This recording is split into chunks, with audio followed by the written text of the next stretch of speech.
Hi, my friends. Today I want to present you a new story. Enjoy watching it. I had just finished wiping down the kitchen counter when the front door burst open. Not a polite knock, not a doorbell chime, just the sharp, uninvited intrusion of Lexi. "Hey, Becca," she chirped, tossing her designer bag onto my couch as if she owned the place. "So, I was thinking, I'll do my birthday here this year." I blinked. The words left her lips so casually, like she was asking to borrow a cup of sugar. Douglas, my husband, emerged from the hallway, pausing at the sight of his sister already making herself comfortable.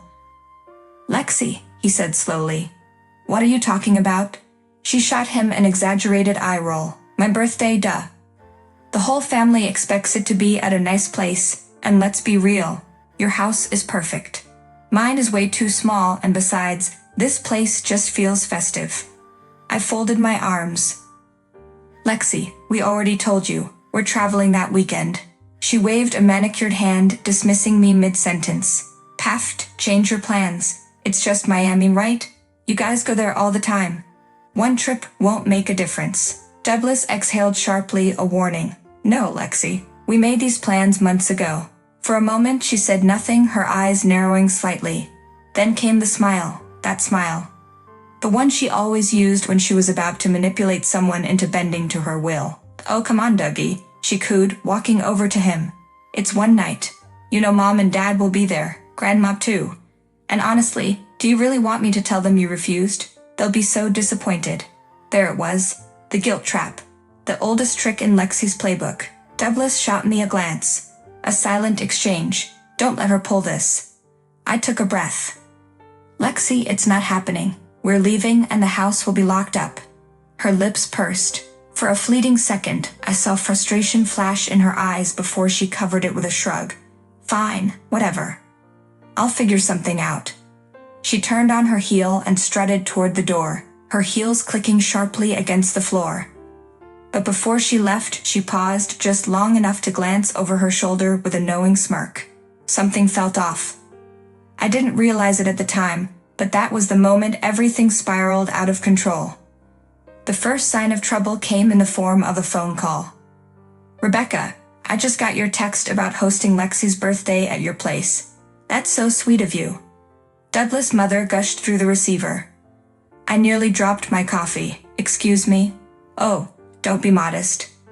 Lexi said you insisted on having the party there since your house is so spacious and perfect for entertaining." My grip tightened around the mug. "Of course she did." "I never agreed to that," I said, forcing my voice to stay even. "Douglas and I are leaving for Miami that weekend. The house will be locked." A pause. Then, in a much cooler tone, she replied, "Oh, well, that's odd. Lexi already invited everyone. People are really looking forward to it." I hung up and immediately dialed Douglas. "She what?" He barked when I told him. "She told your entire family we're hosting. She made it sound like it was our idea." I paced the kitchen, fury bubbling under my skin. "Do you see what she's doing? She's trying to force us into giving in. If the whole family expects the party here, she knows we'll feel pressured." Douglas let out a slow exhale. "Not this time. We're not playing her game." That night, I put our plan into motion. I booked our flights a day earlier, arranged for a security system check, and notified the neighbors that no one, especially Lexi, should be in or around our house while we were gone. 2 days later, the family group chat exploded. "Lexi, OMG. Just found out Rebecca and Douglas are going to Miami on my birthday. Guess I have to host at my tiny apartment. Such a shame. I tried so hard to make it nice. Oh well." Right on cue, the messages flooded in. "Douglas' mom. Rebecca, is this true? Aunt Margie. Oh honey, couldn't you just move your trip? Grandma B." Lexi was so excited for this. Lexi had played the victim perfectly. She painted us as the selfish villains and herself as the poor, put-upon sister who only wanted a nice birthday. Douglas responded before I could. "Douglas. Yes, it's true. We planned this trip months ago and told Lexi no from the start. She decided to invite everyone without our consent. That's on her." Silence. And then from Lexi.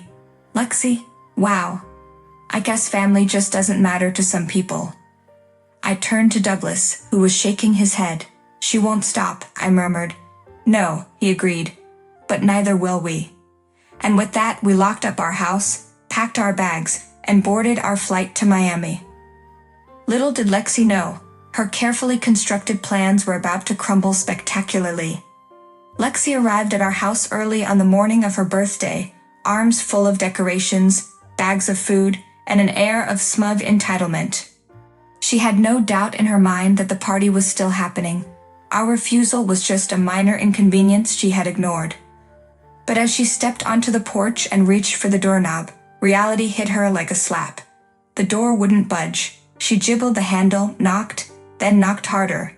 Still nothing. She pulled out her phone and called Douglas. What the hell? She snapped the moment he answered. Why is the door locked? Because we're in Miami, Douglas said flatly. There was a long, stunned silence. Then, in a voice shrill enough to shatter glass, she screeched, You actually left? Yes, Lexi, we told you we would. But the party. Everyone's coming. They'll be here any minute. And that sounds like your problem, Douglas replied before hanging up. Lexi stood frozen on the porch, her mind scrambling for a solution. She wasn't going to admit defeat, not in front of the whole family. She tried calling our mother-in-law, but she didn't pick up. She tried Aunt Margie, no answer. Panic set in. Desperate, she called a locksmith. Yeah, I need to get into my house. My brother's house, she said, sweetening her voice. I forgot my key and it's an emergency. Unfortunately for her, the security system I had updated before we left was state-of-the-art. The moment the locksmith started working on the door, the alarm blared through the neighborhood like an air raid siren. Within minutes, our next-door neighbor, Mr. Talbot, stormed out in his robe. Hey, what's going on here? Lexi threw up her hands. This is just a little misunderstanding. The flashing red and blue lights of a police cruiser cut her off. 2 officers stepped out, eyeing the situation. Mom, this house is protected by a security system. Do you have proof you live here? Lexi, now red-faced and flustered, had no answer. She tried calling Douglas again, but of course he didn't pick up. And then the final blow came. The guests started arriving. Car after car pulled up, relatives stepping out with presents and dishes, only to be greeted by the sight of Lexi surrounded by a furious neighbor, a locksmith, and 2 very unimpressed police officers. Aunt Margie clutched her pearls. Lexi, what is going on? Lexi swallowed hard. Change of plans. Lexi's face was a shade of crimson as she stood frozen on the porch, caught between the flashing police lights and the judging eyes of our arriving relatives. The party was supposed to be a grand affair at our house, a celebration of her self-importance. Instead, it had turned into a spectacle of humiliation. She had no choice. Gritting her teeth, she forced a wide smile and clapped her hands together. All right, change of plans, everyone. We're going to my place. A murmur spread through the crowd. Aunt Margie blinked. But darling, your apartment is... She trailed off delicately, but everyone knew what she meant. Lexi's 1-bedroom, cluttered mess was barely fit for a quiet dinner, let alone a full-blown party. Lexi ignored the hesitation, waving everyone toward their cars. Come on, it'll be cozy. By the time she arrived at her tiny apartment, a line of grumbling guests followed behind. The moment she opened the door, disaster loomed. Piles of laundry were shoved against the walls. Her coffee table was a mess of unopened mail and half-empty cups, and the distinct scent of last night's takeout lingered in the air. Unbothered, she flicked on the lights and gestured grandly. Make yourselves at home. No one moved. Aunt Margie, ever the peacekeeper, cleared her throat. Perhaps we can start with refreshments?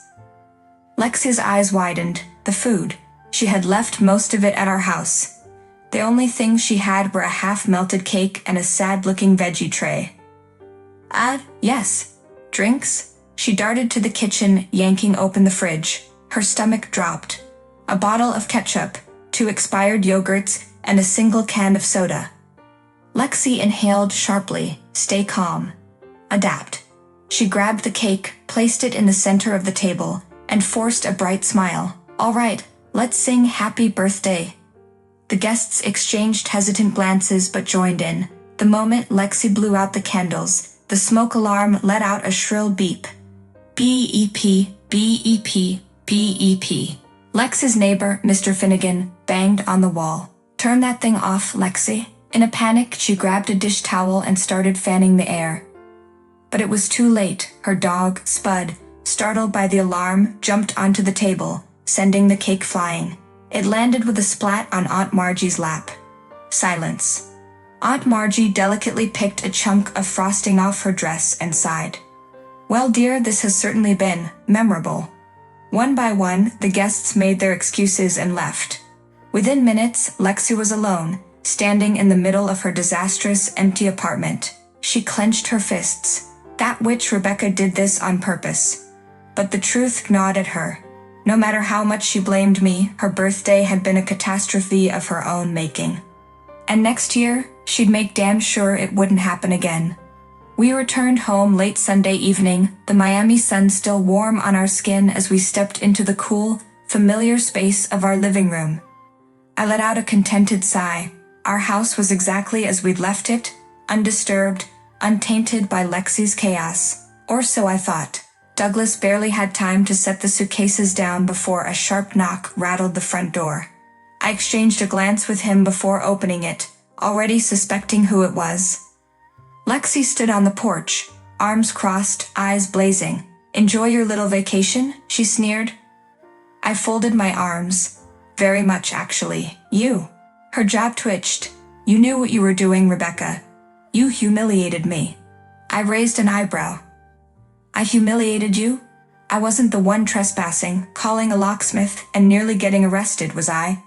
Douglas sighed, rubbing his temple.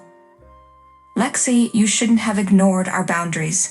We told you we weren't hosting." Lexi huffed, shoving past me into the house. "Oh please, you could have let me use it. But no, you had to be petty." She spun on her heel, leveling me with a glare. "Well, guess what? I'll make sure next year's birthday is unforgettable." A shiver ran down my spine. Something in her tone made my stomach tighten. I forced a smirk. "Oh, don't worry, Lexi. We're already planning next year's trip. Maybe we'll extend it." Lexi's lips curled into a tight smile. "We'll see about that." She stormed out, slamming the door behind her. I turned to Douglas, shaking my head. "She's not done." "No," he agreed, eyes dark with unease. "She's not." As we settled in for the night, I had a nagging feeling that Lexi was already plotting her next move. And whatever it was, I wasn't sure we'd see it coming. Lexi was relentless. Barely a month after her birthday fiasco, she made her next move. "I'm hosting Halloween at your place," she announced in the family group chat, as if it were a decree from the universe itself. I stared at the message, half expecting Douglas to tell me I was hallucinating. "She's unbelievable," I muttered. Douglas, however, smirked. "Let her." I turned to him startled. "Excuse me?" He leaned back, crossing his arms. "She wants to host Halloween? Fine, let's help her." A slow smile crept across my lips. If Lexi wanted our house, she could have it, just not the way she expected. We handed her the keys 2 days before the party, feigning exhaustion from work stress. What we didn't tell her was that we'd subtly sabotaged key amenities. The Wi-Fi? Disconnected. The oven? Malfunctioning. The guest bathroom? Let's just say we left some convincing out-of-order signs. And for the final touch, we invited Daisy, Lexi's most talkative, nosy, and oblivious friend, promising her a VIP spot to help with party coordination. The night of the party, we parked a few streets away and strolled up to the house just in time to witness the madness. Lexi stood in the doorway, red-faced, shouting into her phone. "I don't know why the Wi-Fi is down, okay." Inside, guests wandered around in confusion. The caterer had left after realizing there was no way to heat the food. The drinks were warm. And Daisy, bless her soul, was gleefully chatting up Lexi's coworkers about how Lexi accidentally got the cops called on her for breaking into this house on her birthday. Douglas nudged me. "Should we go in?" I smiled. "Let's enjoy the show a little longer." As we stood outside, Lexi stomped onto the porch, spotted us, and froze. Her eyes flicked between our amused faces, realization dawning. "You," she seethed. You did this. Douglas threw an arm around me. Did what? I thought you were hosting. Lexi's eye twitched. Just then, a guest inside tripped over the extension cord to the decorative lights, plunging the room into darkness. A chorus of groans followed. Lexi turned back toward the house, fists clenched, and let out a strangled scream. I turned to Douglas, grinning. I think next year we should go away for Thanksgiving and Christmas. He nodded. Agreed. As we walked away, the chaos behind us only grew, but for once we had nothing to worry about. We had finally won, and Lexi knew it. Friends, what do you think of this story? Write your opinion in the comments. Would you like more stories? Don't forget to subscribe and hit the bell button so you don't miss any videos. See you tomorrow.